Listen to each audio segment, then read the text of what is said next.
नमस्ते दोस्तों, मैं स्वीटी फिरहान आप सभी का trade with Sweety YouTube channel पे स्वागत करती हूँ। यहाँ पर निफ्टी 50 का learning video, analysis video and prediction video one day before upload करती हूँ। आज के वीडियो में हम लोग 12 सितंबर के प्रिडिक्शन के बारे में जानेंगे कि मार्केट में 12 तारीख को सितंबर को क्या हो सकता है, इसके बारे में जानेंगे। सबसे पहले जानते हैं हमने इंडिया का जो CPI का डाटा कल आने वाला है, इसके बारे में जानते हैं। इससे मार्केट में क्या इम्पैक्ट पड़ेगा, इसके बारे में जानेंगे। निफ्टी 50 आज वो साइडवेज था, मगर आज जो क्लोजिंग हुआ है निफ्टी 50 का वो 25,000 के लेवल पे हुआ है। CPI का डाटा आने वाला है, आज US का CPI का डाटा आने वाला है। इससे मार्केट में क्या इम्पैक्ट पड़ सकता है? क्या मार्केट में गिरावट देखने को मिलेगी कल, या मार्केट में एक अपसाइड में रैली देखने को मिलेगी, इसके बारे में जानेंगे इस वीडियो में। निफ्टी 50 में हम लोग को निफ्टी 50, सेंसेक्स, बैंक निफ्टी में आज एक रेंज में था मार्केट, सारे इंडेक्स में। आज सेंसेक्स का एक्सपायरी था, वहाँ एक्सपायरी में साइडवेज था और सारे जो कैंडल थे वो स्ट्रॉन्ग नहीं थे आज मार्केट में। आज साइडवेज आने का रीज़न ये था कि CPI का डाटा आने वाला है, तो डाटा आने से पहले मार्केट साइडवेज था। अब आज US का CPI का डाटा आएगा तो उससे मार्केट में कल इम्पैक्ट देखने को मिलेगा। वो नेगेटिव आता है CPI का डाटा तो क्या इम्पैक्ट देखने को मिलेगा, इसके बारे में जानेंगे। अगर पॉजिटिव आता है तो मार्केट में क्या इम्पैक्ट देखने को मिलेगा, इसके बारे में जानेंगे। सबसे पहले हम लोग जानेंगे US मार्केट के बारे में। US 30 एंड US 500 के बारे में जानेंगे। उसके बाद जानेंगे FAIs एंड DIs के बाइंग एंड सेलिंग डेटा के बारे में, न्यूज़ के बारे में जानेंगे, CPI के डाटा के बारे में जानेंगे। साथ ही साथ हम लोग कल किस तरीके से 12 सितंबर को काम कर सकते हैं, इसके बारे में जानेंगे। आज मार्केट में क्या हुआ, इसके बारे में जानेंगे। मार्केट अभी एक ट्रायंगल पैटर्न में फंसा हुआ है, तो ये ट्रायंगल पैटर्न में किस तरीके से हम काम कर सकते हैं, इसके बारे में जानेंगे। सबसे पहले जानते हैं US 30 के बारे में। US 30 100 पॉइंट प्लस है, वहीं US 500 15 पॉइंट प्लस है। अब जानते हैं हम लोग FAIs एंड DIs के बाइंग एंड सेलिंग डेटा के बारे में। FAIs ने कैश में 10 सितंबर को 115 करोड़ की सेलिंग की है, वहीं DIs ने 5,004 करोड़ की बाइंग की है कैश में।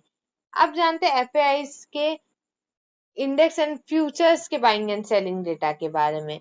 इंडेक्स फ्यूचर्स में 700 करोड़ की बाइंग देखने को मिली है लगभग, और इंडेक्स ऑप्शंस में 13,440 करोड़ की सेलिंग देखने को मिली है। अब जानते हैं हम लोग जो इंडेक्स फ्यूचर्स में रेगुलर हम लोग को बाइंग देखने को मिल रही है। अब जानते हैं हम लोग CPI के डाटा के बारे में। CPI का जो डाटा US का आने वाला है आज, और कल आने वाला है हम लोग का इंडियन मार्केट का CPI का डाटा, इंडियन मार्केट इंडिया का आने वाला है। अब जानते हैं हम लोग CPI के डाटा के बारे में। CPI का डाटा अगर नेगेटिव आता है तो मार्केट में क्या इम्पैक्ट देखने को मिलेगा, इसके बारे में जानते हैं इंडियन मार्केट में। अगर US का CPI का डाटा नेगेटिव आता है तो जो रुपए स्ट्रांग हो जाएगा, फॉरेन इन्वेस्टर ऑन इन्वेस्ट करेंगे, तो और इंडिया के लिए वो एक पॉजिटिव न्यूज़ है, तो हमें अपसाइड में देखने को मिल सकता है सारे इंडेक्स में, स्टॉक में। जिससे हम लोग को बैंकिंग सेक्टर में, IT सेक्टर में, ऑटो सेक्टर में इसका इम्पैक्ट ज़्यादातर देखने को मिलेगा। और जैसे कि इसमें पॉजिटिव आएगा तो रेट कट होने के चांसेस बनेंगे। रेट कट होगा तो इंडिया के लिए वो भी पॉजिटिव न्यूज़ आएगा।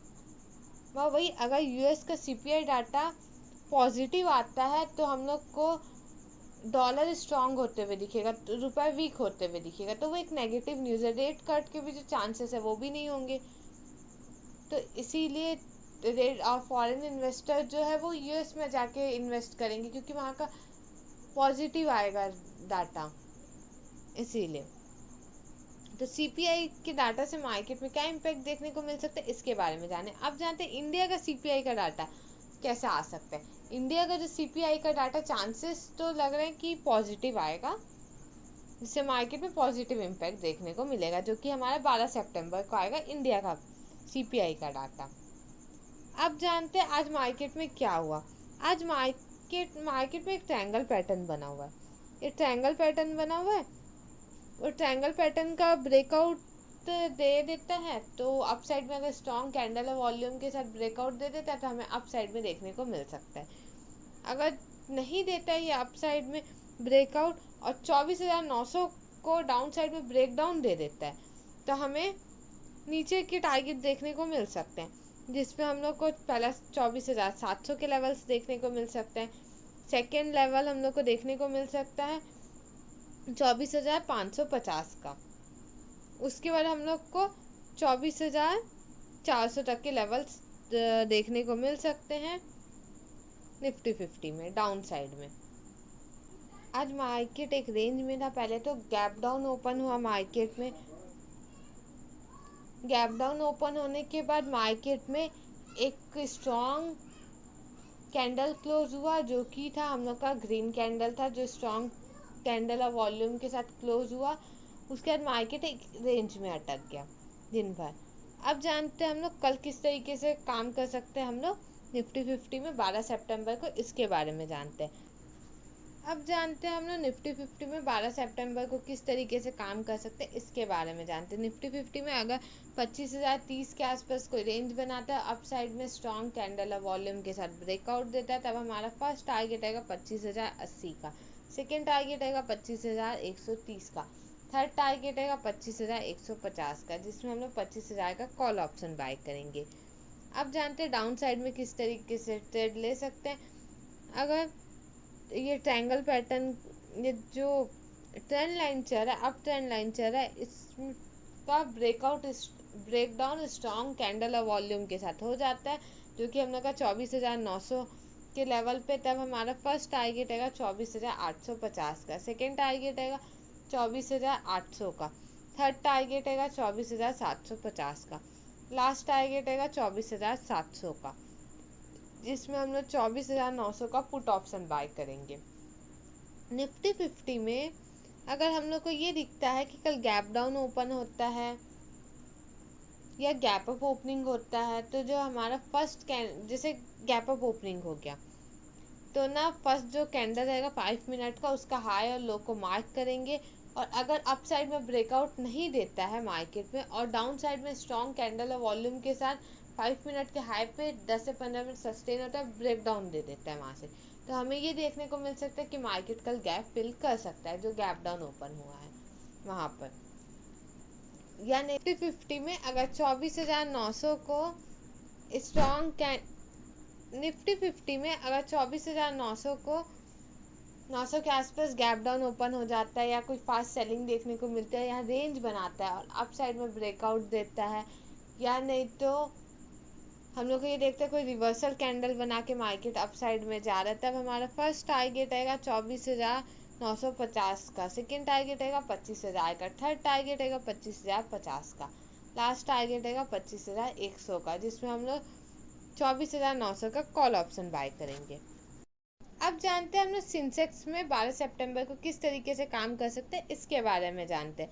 अगर 81,640 आज का जो डे है, यहाँ पर कोई रेंज बनाता है, अप साइड में स्ट्रॉन्ग कैंडल और वॉल्यूम के साथ ब्रेकआउट देता है, तब हमारा फर्स्ट टारगेट आएगा 81,700 का, सेकेंड टारगेट आएगा 81,800 का, थर्ड टारगेट आएगा 81,900 का, लास्ट टारगेट आएगा 82,000 का, जिसमें हम 81,600 का कॉल ऑप्शन बाय करेंगे। कल वैसे सिंसेक्स का प्रीमियम हाई रहेगा, तो थोड़ा सा फर्स्ट हाफ में अवॉइड करेंगे सिंसेक्स को, सेकेंड हाफ तक प्रीमियम थोड़ा नॉर्मल हो गए रहेंगे, तब उसके बाद काम कर सकते हैं सिंसेक्स में। सिंसेक्स में अगर हम लोग को डाउन साइड में देखने को मिलेगा, तो हम लोग को 81,250 का जो लेवल है उसके नीचे अगर स्ट्रॉन्ग कैंडल और वॉल्यूम के साथ ब्रेकडाउन देता है, ये जो अप ट्रेंड लाइन का ब्रेकडाउन देता है, तब हमारा फर्स्ट टारगेट आएगा 81,100 का, सेकेंड टारगेट आएगा 81,000 का, थर्ड टारगेट आएगा 80,900 का, फोर्थ टारगेट आएगा 80,800 का, लास्ट टारगेट 80,700 का रहेगा, जिसमें हम 81,200 का पुट ऑप्शन बाय करेंगे। अब जानते हैं हम लोग अप साइड में किस तरीके से काम कर सकते हैं अगर गैप डाउन ओपन होता है। तो अगर मार्केट गैप डाउन ओपन होता है तो हम लोग 81,200 के आसपास मार्केट सपोर्ट ले सकता है, तो यहाँ पर आएगा, कोई रेंज बनाएगा, अप साइड में ब्रेकआउट देगा, या कोई रिवर्सल कैंडल बना के अप साइड जाता है, तब हमारा फर्स्ट टारगेट आएगा 81,400 का, सेकेंड टारगेट आएगा 81,500 का, थर्ड टारगेट आएगा 81,600 का, जिसमें हम लोग 81,200 का कॉल ऑप्शन बाय करेंगे सिंसेक्स में। और सिंसेक्स में हम लोग कल एक और स्ट्रेटेजी से काम कर सकते हैं। अगर कल गैप अप ओपनिंग होता है तो हम लोग जो फर्स्ट जो कैंडल रहेगा हमारा 5 मिनट का, उसका डे हाई और डे लो को मार्क करेंगे। अगर स्ट्रॉन्ग कैंडल और वॉल्यूम के साथ में अप साइड में ब्रेकआउट दे देता है तो हम लोग अप साइड में ट्रेड लेंगे, या अगर डाउन साइड में ब्रेक डाउन देता है तब हम लोग डाउन साइड में ट्रेड लेंगे क्लोजिंग होने के बाद कैंडल।